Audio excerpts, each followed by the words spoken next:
dhawaada daawadayaal meel kasta joogtaan waanigoo Kawte waxaad leeyahay dhamaantiin waa islaamiya maanta waxaan rabaa inaan idin sheego warbixin yar oo kooban oo ku saabsan degmada Xudun ee gobolka Sool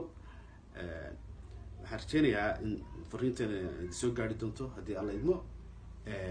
waxaa jira waxyaalo basic necessity oo degmadu ay u baahan tahay oo ay ku xidhan horumarkeeda sida uu talaabsan lahayd number 1 magaalo وين general hospital بوبا هنتي كو باهيها ديجانك number 1 بكتها إن الدكتور هشوا مال قف نفط بلادنا كلهم بتبادي أو general hospital هذا الوجه كران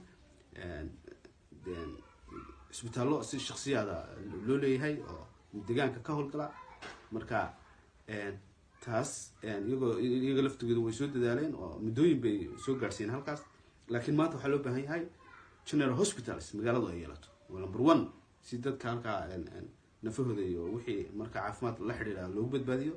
number 2 إن ودada على isku xidha laascaanood iyo xudun ilaa ay ragaawo in wadadana loo qalab qaato oo xoog la saaro number 3 in dhalinyarta xiisisa sportiga ama iska dhaxgalka bulshada iyo waxaas in garoonka dhalinyarta hadda garoonka waa dhisan yahay in loo cagaariyo u baahan yahay oo green road loo dhigo wax la yiraahdo marka dadka waxaan rajeynaynaa in dhalinyartaas la shaqeyn doontaan oo garoonka aad u cagaarin doontaan oo ka farxin doontaan insha Allah taala number 4 in magaalada laga hirgeliyo systemka cashuuraadka ama taxiska wax la yiraahdo si dadkii u bartaan nidaamka iyo bal in qofku wax bixin karo oo magaalada si recovery hesho oo kab u hesho number 5 in magaalada loo sameeyo sanduuqi dhaqaalaha oo magaalada dhan general si guud uga dhaxeeya si marba baahiyaha taagan loogu kabo oo isu kabaan iyaga iyo maamulkii wixii hadbalka ka shaqeynaya dadka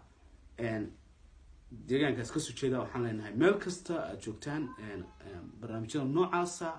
haddaad dhageysanaysaan ama maamul lagu dhageysanaysaan ama dad shacab lagu dhageysanaysaan ama donors magaalada baahiyaha ugu waaweyn maanta waa intaas hadda meel fiican bay jirnaa badgeliyadu aad bay u wanaagsan tahay security aad buu wanaagsan yahay oo khalaasa fara badan xagga dib amni daraaga kama jirto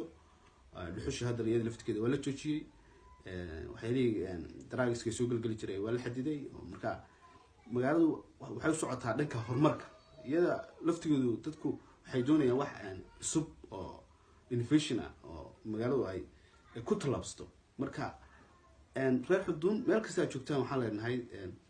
hal iskarabsado oo bal wixii la qaban karo bal hala qaro deegaanka hala qabto